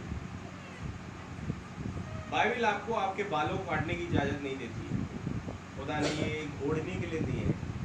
उसने आपको ये आज्ञा दी है कि आप उन्हें लंबा ही रखिए। देखिए भैया, बाइबल में जो है बालों को काटने के लिए आज्ञा, हम बाल तो नहीं काटते लेकिन बालों को रंग सकते हैं, इसके लिए आयत नहीं है। आयत मिली थी मेरे को, मैं दिखाया भी था आपको। सफेद बालों में, समझ रहे, सफेद बालों में भी मैं उसका धन्यवाद दूंगा। दाऊद कह रहा है भजन, तो दाऊद जो राजा है उसके बाल सफेद हो गए। Hallelujah, hallelujah. वो रंग सकता है लेकिन नहीं रंग रहा, वो कह रहा है सफेद बालों में धन्यवाद दूंगा। बता रहा है कि बाल रंगने नहीं, उसके लिए आयत नहीं है कहीं। बाल रंग सकते हैं, उसमें मेहंदी लगाई, उसमें कलर लगाया, उसमें डिजाइन कर दिया, सब बकवास।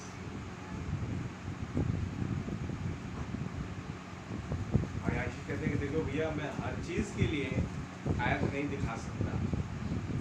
वो चीजें पवित्र आत्मा जो प्रकट करता है उस टाइम पे करता है, आपको उसे मानना ही होगा। आमीन, हालेलुया, हालेलुया। कहाँ बोला नबी ने कि आप डाई नहीं लगा सकते? तो बालों को काटने के लिए मना किया, और ठीक, लेकिन डाई नहीं लगा। क्या ये पवित्र आत्मा की आवाज है?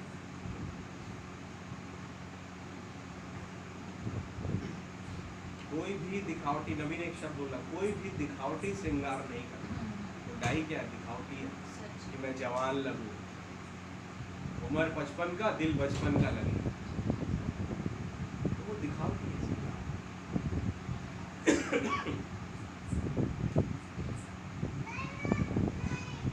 खुदा ने एक ओढ़ने की दी है, उसने आपको ये आज्ञा दी है कि आप उन्हें लंबा ही रखें।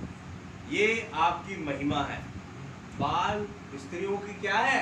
महिमा है। हालेलुया। अब बताइए, नाई की दुकान में जाके उसी महिमा को काट दिया, क्या ऐसे लोग महिमा में जाएंगे? नाई की दुकान गए, बाल कटा रहे, वो सोच रहे हैं हम बाल कटा रहे हैं, 2 बुआ बाल है, वो अपनी महिमा को काट रहे हैं। Hallelujah, hallelujah. बाल आपकी महिमा है, उसे ना काटे मेरे भाई मेरी बहन। महिमा है। जब आप अपने बाल काटती है तो ये चिन्हित करता है कि आपने अपनी पति की प्रभुता को छोड़ दिया। मैं अब अपने पति के अधीन नहीं हूँ, समझ रहे हो? ये बता रही हैं स्त्रियां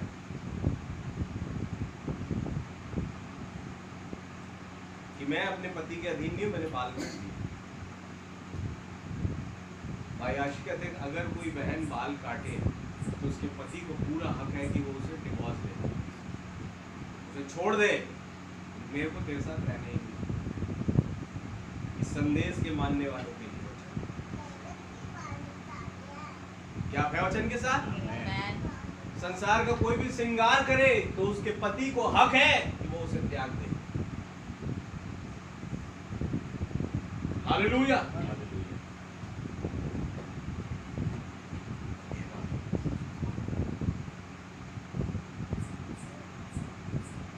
आपके पास हवा की तरह आप निकल कर बाहर आ गई हैं और अकेले ही चल निकली हैं। आपके पास मताधिकार आ गया है। आपने आदमियों का काम ले लिया है। आपने नारियां बने रहना तज दिया है। आपको मन फिराना चाहिए और खुदा के पास वापस लौट आना चाहिए।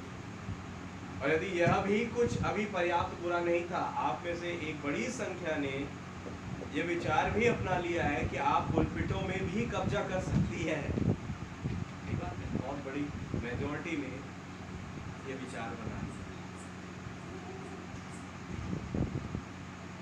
तो बात यहाँ पे फिर हम देखेंगे एक पलट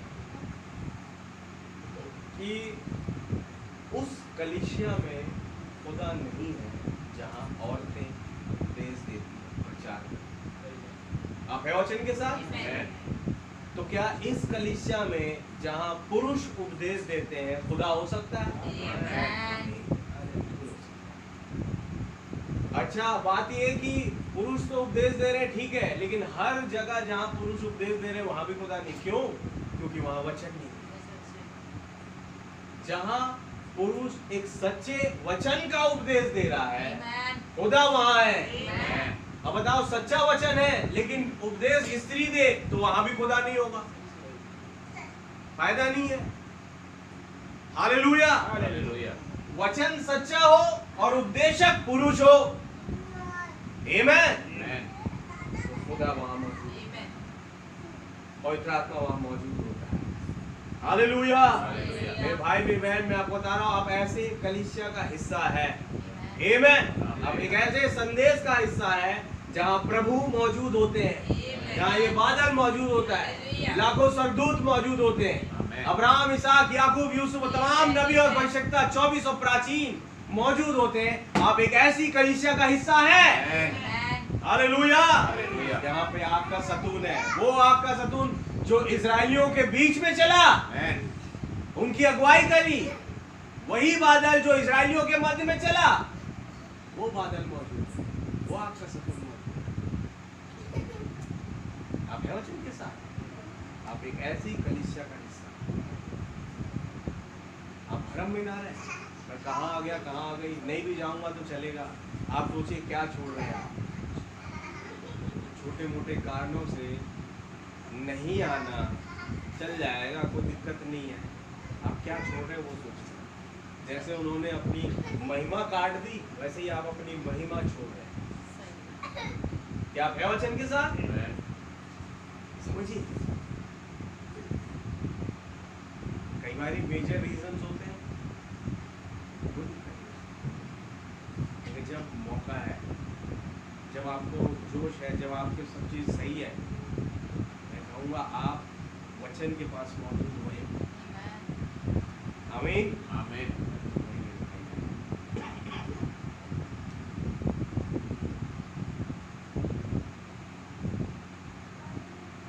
तो कईयों ने ये अलाउ कर दिया है कि आप जो है पुलपिटों में भी कब्जा कर सकती हैं और कलीसिया के उन कार्याधिकारों में भी जिन्हें खुदा ने पुरुषों के लिए ही रख छोड़ा है, और केवल मात्र पुरुषों के लिए ही केवल।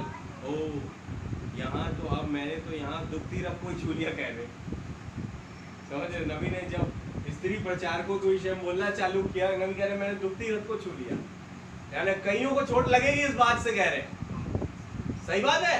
तो कई अपने मन में ये ठान बैठे थे कि भाई मैं प्रचारक बनूंगी, मैं इसे बचाऊंगी, मैं उसे बचाऊंगी। कह रहे मैंने दुखती रब को छू लिया। हालेलुया। ये नबी है, सातवां दूत, जिसको खुदावन ने हर एक भेद जिसके ऊपर उतारा। हालेलुया, है कि नहीं? नबी पूछ रहे हैं मैंने दुखती रथ को छू लिया, है कि नहीं? अच्छा, मुझे बाइबल में एक भी जगह दिखाओ जहाँ खुदा ने कभी भी एक स्त्री को ठहराया हो प्रचार करने के लिए, पुरुष पर अधिकार चलाने के लिए। और मैं माफी मांग लूंगा इसके लिए जो मैंने बोला है, सच बात है मेरे भाई मेरी बहन। अगर कोई भी, मैं बता रहा हूँ, स्त्री ने अगर प्रचार किया होता तो किताब लिख जाती उसे। कोई भी स्त्री की किताब नहीं है, तीमुथियुस की पत्री है, तीतुस की पत्री है, सिलास के बारे में लिखा है, फिलमोन की पत्री है, उनेसिमुस के बारे में बोला जा रहा है। ये सारे के सारे पुरुष थे हालेलुया। हालेलुया। आपको याद है प्रेरितों के काम में इवन पौलुस ये कह रहा है और भी कोई किताब में कि उन बहनों को भी उनके नाम भी ले रहे हैं, नो डाउट, जो प्रचार कार्य में हमारे साथ होती है उनको भी आशीष मिले। लेकिन पौलुस ने कभी ये नहीं बोला कि ये भी प्रचार करती है, नहीं बोला। प्रचार कार्य में साथ होती है मतलब जब प्रचार होता है वो उनकी तैयारियां करती है, दरिया बिछाती है, पानी का बंदोबस्त करती है, चाय का बंदोबस्त करती है, खाने पीने का बंदोबस्त करती है, कोई कमी तो नहीं है यहाँ पे, वो देखती है। हालेलुया। इन कामों को करते हुए जो बहनें पाई गई उन्हें पौलुस ने कहा कि इन्हें आशीष मिले खुदा की ओर से। आमीन। प्रचार अगर करती तो पौलुस कभी नहीं बोलता कि स्त्रियां उपदेश ना करें, और ना ही कलीसिया पर हुक्म चलाए।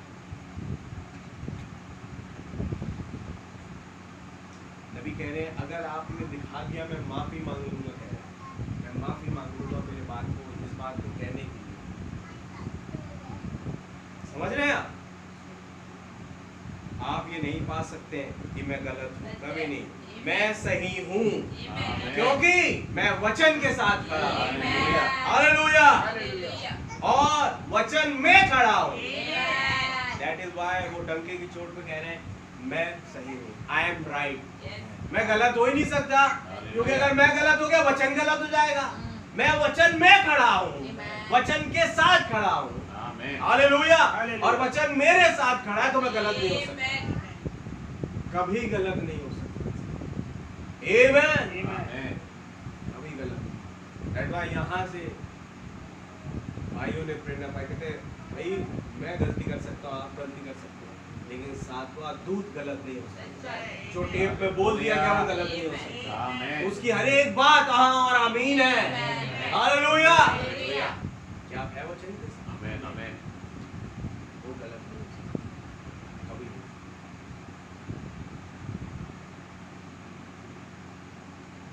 क्योंकि मैं वचन के साथ खड़ा हूँ और वचन में खड़ा हूँ।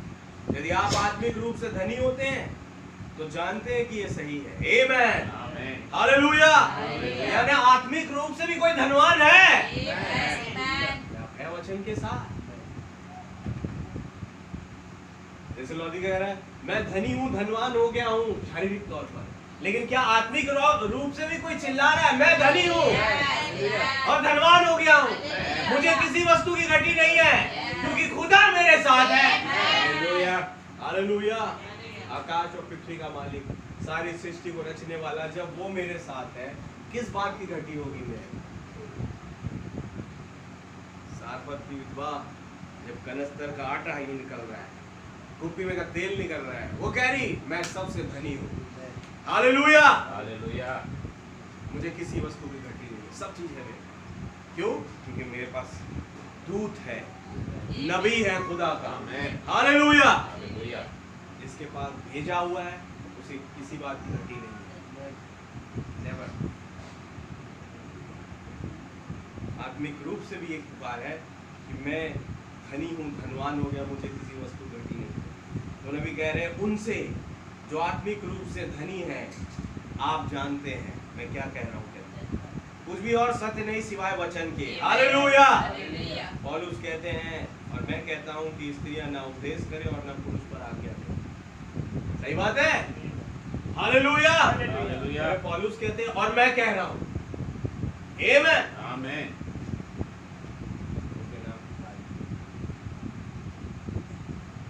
वचन को छोड़ के और कुछ भी सच्चा नहीं है। नेताओं के भाषण सब झूठ।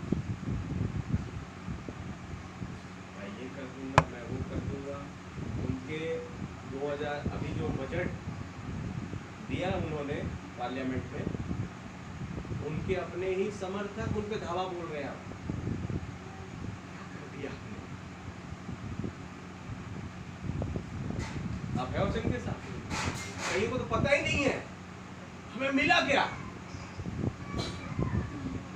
सब कुछ किन्हें मिल रहा है? वही जो उनके सपोर्टर है, अडानी अंबानी। ये बिजनेसमैनों की सरकार है, आम आदमी की नहीं है और ना ही कभी हो सकती है। बहुत मुश्किल है ये 5 साल इसका पूरा कवर करना भी। इनके अपने ही बागी मिनिस्टर अगर छोड़ दिए इसे, सरकार गिर जाएगी। बहुत दिक्कत हो रही है मेरे भाई मेरी बहन। खुदा चाबुक घुमाना चालू कर दिया है और कहते हैं खुदा की लाठी में आवाज नहीं होती। आमीन। खुदा से पंगा भारी पड़ जाएगा। साफ साफ कह दिया गया कि स्त्रियां ना उपदेश करें और ना पुरुष पर आज्ञा दें। आप किसी भी रीति से इफिसियों 4 वाली 5 की सेवकाई में कोई भी स्थान पा नहीं सकती है और ना ही पुरुषों पर आज्ञा चला सकती है। बहन भला होता कि आपने उस वचन की सुन ली होती। ये खुदा का आत्मा नहीं था जो आत्मा से परिपूर्ण किसी जीवन में से जाहिर हो रहा था, जिसने आपको ये बताया कि आप प्रचार कर सकती है क्योंकि आत्मा और वचन एक ही है। ऐसा है नहीं, आत्मा और वचन एक ही है। हाँ, इसके लिए आमीन। लेकिन आप प्रचार कर सकती है, ये गलत है। मिसाल क्या दे रहे हैं? आत्मा और वचन एक है, आप प्रचार कर सकती है। बोले ये पवित्र आत्मा नहीं है जो ये बोल रहा है। भाई बोल तो वचन ही रहा, लेकिन है पवित्र आत्मा नहीं। दुष्ट आत्मा भी वचन बोलता है। हाँ, इस पहाड़ से कह, इस पत्थर से कह, वो रोटी बन जाएगी क्योंकि लिखा है। बोला क्या दुष्ट आत्मा ने भी लिखा है, दिखाया?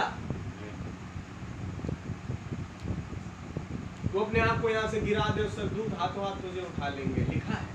दाऊद कह रहा है आप है वचन के साथ। दुष्ट आत्मा भी कहता है वचन, लेकिन पवित्र आत्मा नहीं है। क्योंकि एक जगह पवित्र आत्मा कहे स्त्रियां उपदेश नहीं कर सकती और दूसरी जगह पवित्र आत्मा कहे कि आत्मा और वचन एक है, तुम उपदेश कर सकती है। ये तो पवित्र आत्मा अपनी बातों में झूठा हो गया, या तो फिर दोनों में से एक पवित्र आत्मा है नहीं। और मैं और आप जानते कि पवित्र आत्मा कौन नहीं है। हालेलुया। उसने अपने अनुसार वचन को जोड़ा, क्योंकि अगर यही बात होती डबल कनेक्शन तो ये वचन भी कहीं लिख गया होता, लेकिन डबल कनेक्शन वाली बात थी नहीं। पवित्र आत्मा ने जब बोला स्त्रियां उपदेश ना करें, यहाँ और आमीन है, इसके विरोध में कोई बात आगे लिखी नहीं है। हालेलुया। बात ये सच्ची है। वे एक ही बात बोलते हैं। क्या बोलते हैं? किसी ने गलती कर दी है, कोई मूर्ख बना दिया गया है, जाग जाइए इससे पहले कि अधिक देर हो जाए। शैतान ने हवा को भरमाया, तुम्हारी माता अब वो बेटियों को भरमा रहा है। काश खुदा आपकी सहायता ना पड़े 2:8 वचन से।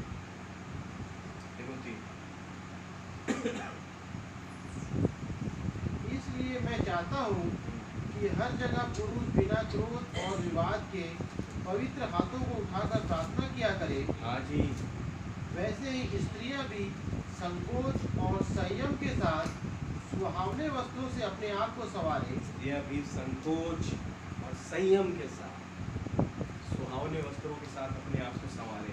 और आगे, ना कि बाल गूंथने, ना कि बाल गूंथने और सोने और मोतियों और बहुमूल्य कपड़ों से, हाँ, पर भले कामों से वो अपने आप को संवारे। आमीन। भले काम क्या है भाई? खुदा के वचन के लिए काम करना, खुदा की अधीनता में होके काम करना, ताकि खुदा के ऊपर खुद खुदा बन जाए। यही तो कर रही है आज स्त्रियां। और लोग उनके पीछे पागल हो जाते हैं, उन्हें माता माता कह के बुलाते हैं। तो क्या फर्क हो गया दुनिया में जो माताओं की पूजा कर रहे हैं और इनमें? पूजा करा रहे हैं, थिस्सलुनीकियों 2 को पूरा कर रहे हैं ये लोग। अरे वो अभी क्या पूरा करें? वेटिकन में जो पोप बैठा है पहले ये कर दे रही है। खुदा के स्थान पर अपने आप को खुदा ठहराते हैं। सही बात है। स्त्रियां कैसे खुदा बन सकती है? खुदा की अधीनता में होगी। जब वो खुदा की अधीनता में है वो खुदा है। हालेलुया। जब वो अपने पति की अधीनता में है वो एक खुदा वाले स्वभाव में। Is that right? क्या आदम के अधीनता में जब हव्वा थी वो खुदा थी? नबी ने बोला चौथी मोहर में कि वे खुदा थे। कौन वे? आदम और हव्वा। उनके पास पृथ्वी का कंट्रोल था। कब? जब वो आदम की अधीनता में थी। लेकिन जैसे ही वो अधीनता से बाहर गई वो अब और खुदा रही नहीं। बढ़िया। पर भले कामों से क्योंकि खुदा की भक्ति करने वाली स्त्रियों को यही उचित भी है। खुदा की जो भक्ति करते हैं उनको यही उचित है। भले कामों से खुदा की भक्ति करें, खुदा की अधीनता में होके, वचन की अधीनता में होके, अपने पतियों की अधीनता में होके। हालेलुया। सुहावने वस्त्रों के साथ। और आगे बढ़िए। स्त्री को चुपचाप पूरी अधीनता से सीखना चाहिए। स्त्री को चुपचाप पूरी अधीनता से सीखना चाहिए। क्या बोला जाए? क्या मेरे विषय में बोला होने जा रहा है? जो सीख रही हैं वही आकर के पुलपिट पे खड़े होकर सिखाने लग जाए। ये वाली बात आगे लिखी है साफ साफ कि स्त्री को चुपचाप पूरी अधीनता से सीखना चाहिए और बाद में सिखाना चाहिए। ये लिखा है? नहीं, केवल सीखना चाहिए। क्योंकि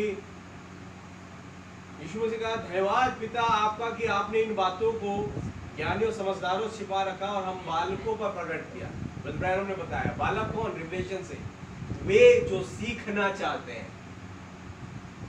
हालेलुया। वो हमेशा सिखाने के इच्छुक नहीं रहते, वो तो सीखना चाहते हैं। वे बालक है। बालक है तो वो खुदा है। बढ़िया। स्त्री को चुपचाप पूरी अधीनता से सीखना चाहिए। मैं कहता हूँ कि स्त्री ना उपदेश करे, स्त्री ना उपदेश करे और ना पुरुष पर आज्ञा चलाए, ना पुरुष पर आज्ञा चलाए। हाँ, और परंतु चुपचाप रहे। और क्योंकि आदम पहले है, उसके बाद हव्वा बनाई। उसके बाद हव्वा है। आमीन। पहले पति क्या बोल रहा है उसको सुनो और समझो। पहले अपना मत चलाओ। बातें कही जा रही है। कलीसिया में जो पास्टर नहीं होती है वो पास्टर को चुप करा दे रही है, जबकि उसे पास्टर क्या कह रहा है वो सुनना था, वो सीखना था। हर दिन, हर सुबह, हर शाम। हालेलुया। उसी में उसकी आशीष छिपी थी, उसी में स्वर्ग में उसके लिए एक अय्याम तैयार था, बट उसने खो दिया। कब? जब उसने अपने पति को चुप कराया और अपनी बात रखनी चाहिए कि मुझे भी प्रकाशन मिला है, मुझे भी ये मिला है, वो मिला है। क्या है वचन के साथ? जब ये चीजें हुई, नबी का कलीसिया में गिरावट आई। खुदा कलीसिया से बाहर है। खुदा ऐसे कलीसिया में है।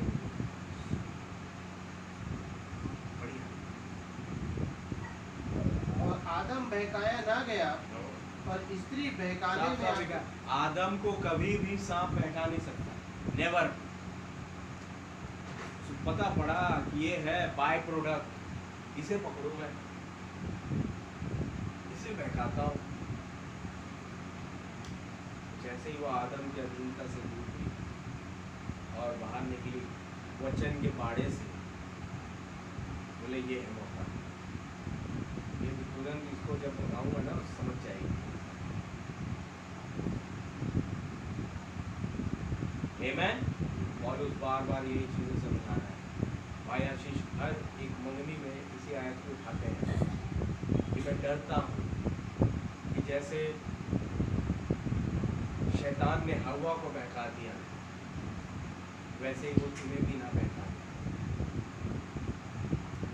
हालेलुया। मैंने एक ही पुरुष से तुम्हारी बात करवाई, ताकि एक पवित्र कुंवारी के लायक कोई मसीह को सौंप, एक मंगनी में। Hallelujah, hallelujah. विवाह का बिछौना पवित्र है। उस पवित्रताई के लिए मैंने मसीह से तुम्हारी बात करवाई। मैं डरता हूँ, वो प्रचार आ रहा है, सगाई हो गई, अब इधर उधर ताका जाती है। अब केवल देखो मसीह की ओर। आमीन। और तब बहनों का सगाई लगभग शादी ही है, जब आप उसे तोड़ नहीं सकते। जिसे खुदा ने ऐद किया उसे कोई मनुष्य अलग ना करे। Hallelujah, hallelujah. आगे पढ़िए। तो भी स्त्री बच्चे जन्ने के द्वारा उद्धार पाएगी। लेकिन एक रास्ता है उसकी, जो हुआ सो हुआ, लेकिन एक चीज है, अधीनता में आ सकती तमाम चीजें।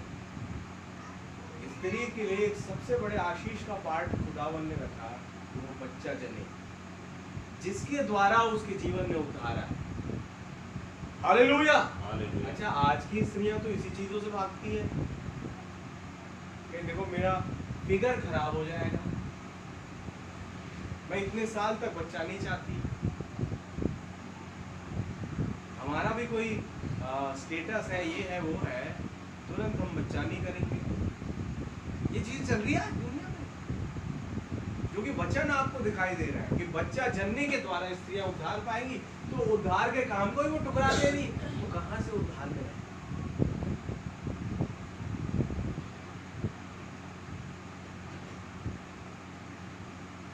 इसलिए मैं ना कहता हूं तुमसे, आप सबसे, कि जब भी खुदा कोई आशीष देना चाहता है उसे तुरंत ले, डिले ना करें। हालेलुया। जो भी आशीष वाला पार्ट वचन से आता है तुरंत आप एक्सेप्ट कर लें। तो खुदा इसीलिए आया है, आपको आशीष देने के लिए। कलीसिया कह रहे हैं मसीह के आने में देर है, सैकड़ों साल बचे हैं, अभी 100 वर्ष बचे हैं। तो अभी हम जो जैसा मर्जी कर, आज वो कह रहा है कि मैं तुम्हारे लिए थियोफनी लेकर के आया। भैया आप कभी कहते हैं सन ऑफ मैन, कभी कहते हैं थियोफनी, समझ में नहीं आ रहा। आपने कहा ये son of man, I believe son of man है, मनुष्य का पुत्र। लेकिन मैं क्या कहूँ भाई, इन्होंने बोला 7वें दूत ने, ये मलकीसदेक कौन है? और जब भी कभी मलकीसदेक का जिक्र हो तो समझ जाना थियोफनी खुदा आया। आप है वचन के साथ? सन ऑफ मैन की मिनिस्ट्री, मलकीसदेक के रीति पर याजक पद दिए। हालेलुया, प्रभु का नाम बहुत बड़ा। मैं देख पाता हूँ बहुत अच्छी बहनें, स्त्रियाँ यहाँ कलीसिया में पाई जाती, और जहाँ कहीं ये संदेश चलता है उन जगहों में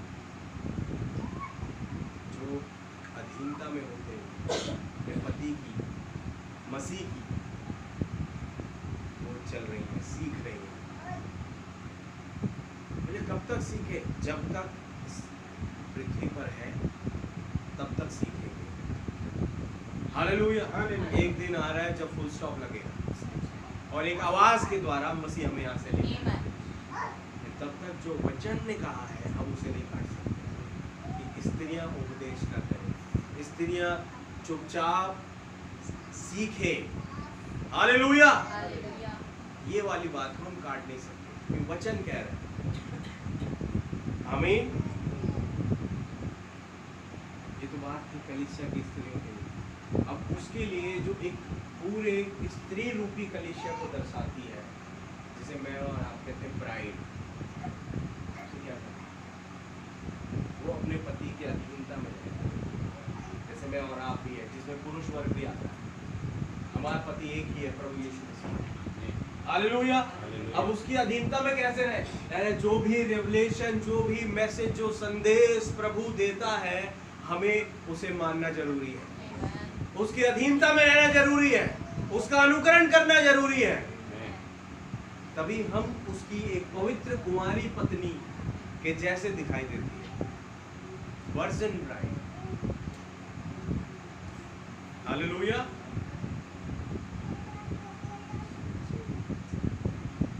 प्रभु के नाम की तारीफ, प्रभु का धन्यवाद हो।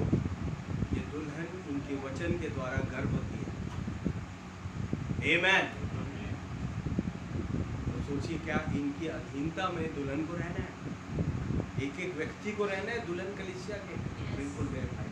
कैसे आएगी उनकी अधीनता? जो संदेश 7वें दूत के द्वारा आए, उसकी हर एक बात जो है वो आपके पति का वचन है।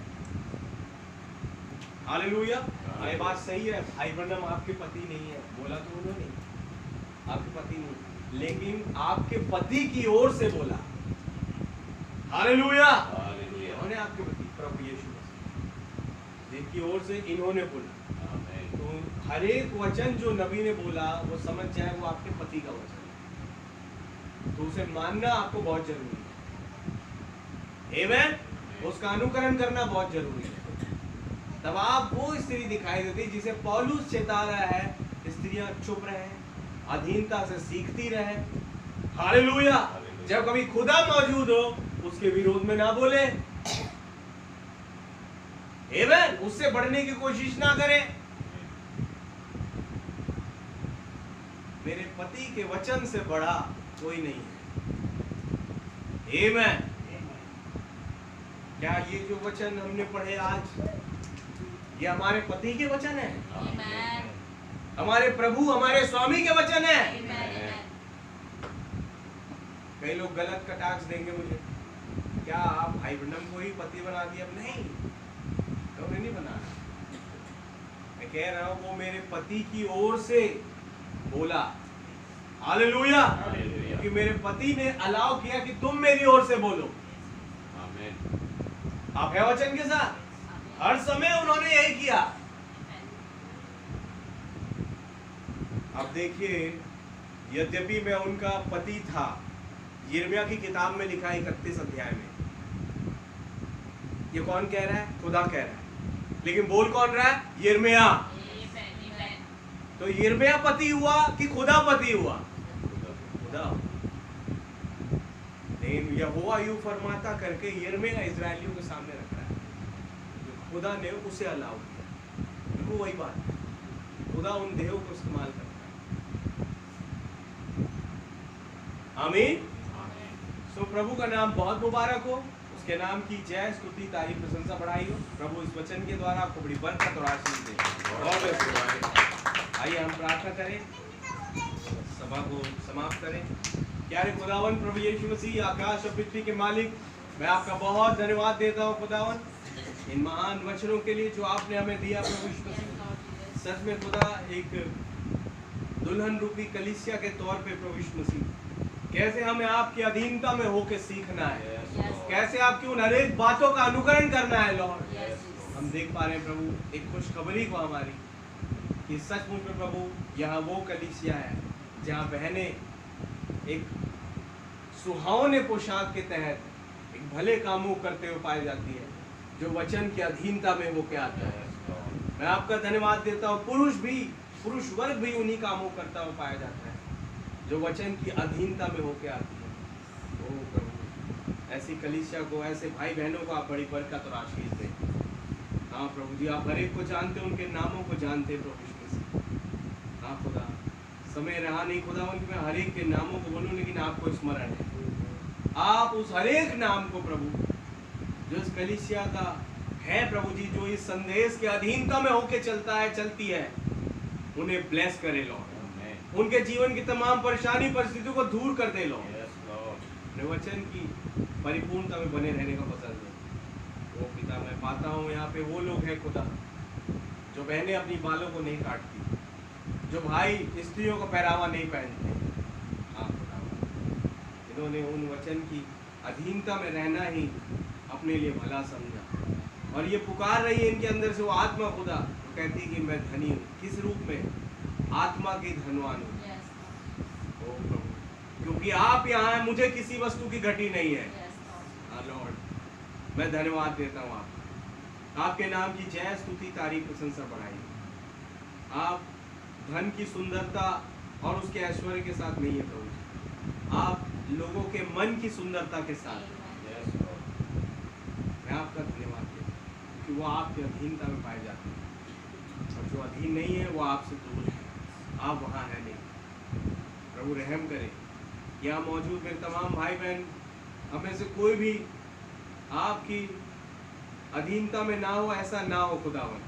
हर जन प्रभु जी आपके वचन की अधीनता में, आपकी अधीनता में पाया जाए और आपके कामों को करता हुआ पाया जाए। आपके नाम की तारीफ प्रशंसा बढ़ाई करे, रहम करे हमारे प्यारे प्रभु। जल्द से जल्द अब समय आ गया जबकि खुदावन आप हमें तैयारी दे के यहाँ से ले जाए लोग। हम आपको देखना चाहते हैं, आपसे मिलना चाहते हैं लोग खुदावन, आपको गले लगाना चाहते हैं, छूना चाहते हैं प्रभु जी।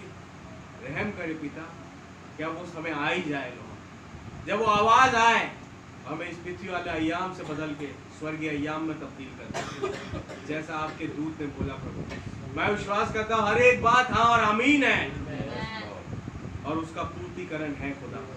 आई बिलीव लॉर्ड, बहुत सारी बातें जो आपने उनके द्वारा बोली वो पूरी हो चुकी है खुदा, अब कुछ रह नहीं खुदा।